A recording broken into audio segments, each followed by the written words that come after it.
Hello students, welcome to Visible Aura. तो आज की इस वीडियो में पढ़ने वाले हैं जीवन परिचय हजारी प्रसाद द्विवेदी जी का। ठीक है, किनका? हजारी प्रसाद द्विवेदी जी का। बहुत ही इंपॉर्टेंट पर्सन है। क्लास 12th में बहुत बार बोले तो बार बार रिपीटेड है ये जीवन परिचय। जैसे कि ऑप्शन देता है आपका ना कि मतलब 2-3 ऑप्शन आपके पास देता है, मिनिमम 3 देता है कि इनमें से आपको एक लिखना है।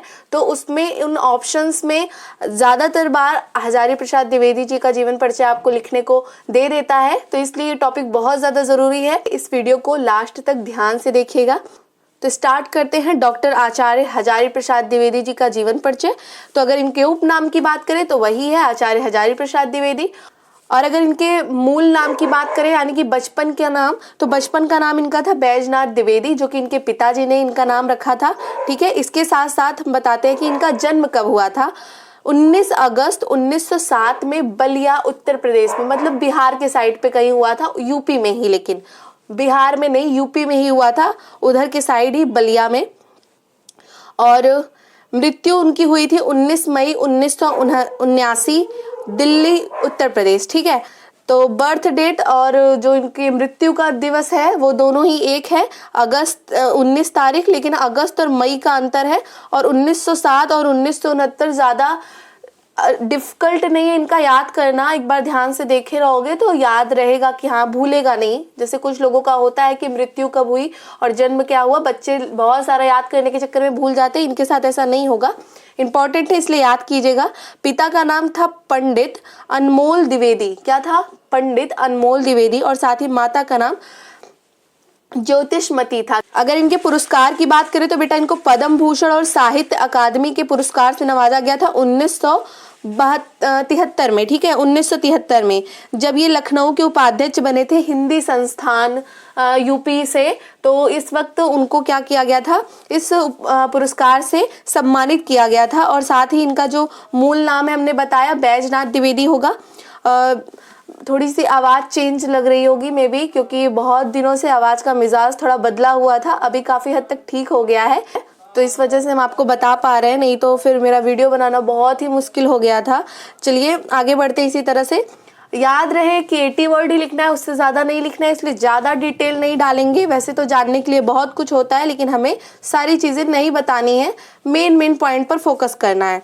जैसे कि यहाँ पर देखो है, डॉक्टर आचार्य हजारी प्रसाद द्विवेदी जी का जन्म श्रवण शुक्ल एकादशी संवत 1964 को बलिया उत्तर प्रदेश में हुआ था। देखो यहाँ पर इसलिए हमने यहाँ पर लिखा है 1964, क्योंकि ये जैसे होता है मिथ है कि 1964 में हुआ था कि 1907 में हुआ था, ये कंफर्मेशन नहीं है, इसलिए हमने यहाँ पर ये लिख दिया है। लेकिन अगर आप यहाँ पर जन्म 1907 ऊपर लिखे हैं, 19 अगस्त 1907 बलिया में, तो यहाँ पर भी 1907 लिखिएगा। हमने तो यहाँ लिख दिया, लेकिन आप 1907 ही लिखिएगा। क्लियर है? तो 1907 को बलिया उत्तर प्रदेश में हुआ था। इनका परिवार पंडित होने के कारण संस्कृत में निपुण था, क्योंकि ये पंडित परिवार से बिलोंग करते थे, तो इनको भी संस्कृत के क्षेत्र में जाने में रुचि थी, तो ये उसी क्षेत्र में गए थे। आगे देखते हैं। इनके पिता संस्कृत के विद्वान थे। ठीक है, एक विद्वान थे इनके पिता। इनके पिता का नाम यहाँ पर हमने नहीं लिखा है, क्योंकि ऊपर लिखा है पंडित अनमोल द्विवेदी जी। ठीक है, और साल 1927 में हजारी जी का विवाह भगवती देवी, इनकी पत्नी का नाम है भगवती देवी, तो भगवती देवी से हुआ। इनकी प्रारंभिक शिक्षा अपने गाँव में हुई बेटा, मतलब जहाँ के ये निवासी थे बलिया से ही हुई।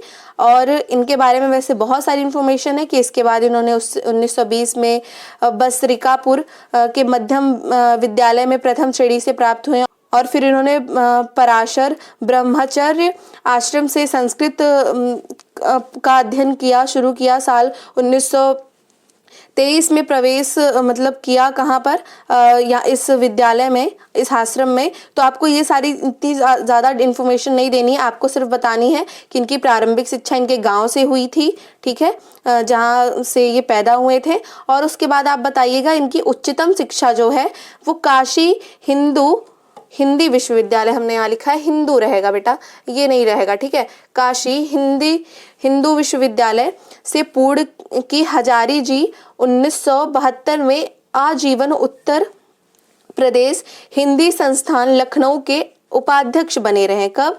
1972 से आजीवन उत्तर प्रदेश हिंदी संस्थान लखनऊ के अध्यापक बने रहे, उपाध्यक्ष बने रहे। ठीक है। इसके बाद 19 मई 1979 को ब्रेन ट्यूमर के कारण इनका निधन हो गया। ठीक है। ब्रेन ट्यूमर इनको बीमारी थी जिसके कारण इनका निधन हो गया। ठीक है।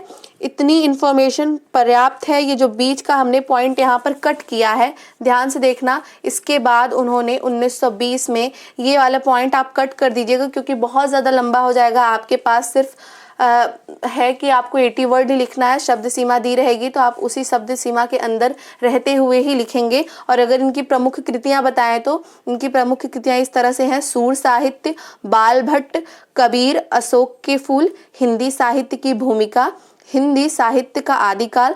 देखो एक चीज़ और यहाँ पर देखो, मेरा गलत हुआ, हमने ऐसे काट दिया। आप जब भी एग्जाम में लिखना तो बहुत सारे बच्चे होते हैं कि उसमें एकदम जब तक उसको काट नहीं देते कि एकदम विजिबल होना चाहिए कि ये गलत है, इतना नहीं करना है। सिर्फ एक बार काट दिया, दैट्स इट। उसको बार बार पेन चला करके उसको गंदा करने की ज़रूरत नहीं है। ठीक है। कोई भी गलती हो ऐसे सफाई से काट देना। ठीक है।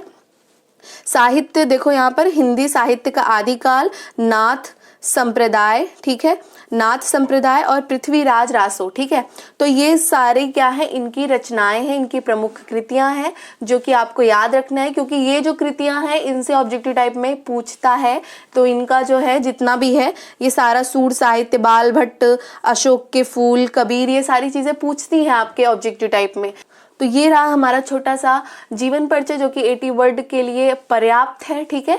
तो आप इसको लिखेंगे और अगर वीडियो पसंद आई है बेटा तो साथ में लाइक कीजिएगा और चैनल पर नए हैं तो चैनल को सब्सक्राइब कीजिएगा ताकि और भी एग्जाम्स में हम आपकी मदद कर सके। तो मिलते हैं नेक्स्ट वीडियो में, तब तक के लिए बाय बाय। अपना खूब सारा ख्याल रखिए, पढ़ते रहिए। All the best.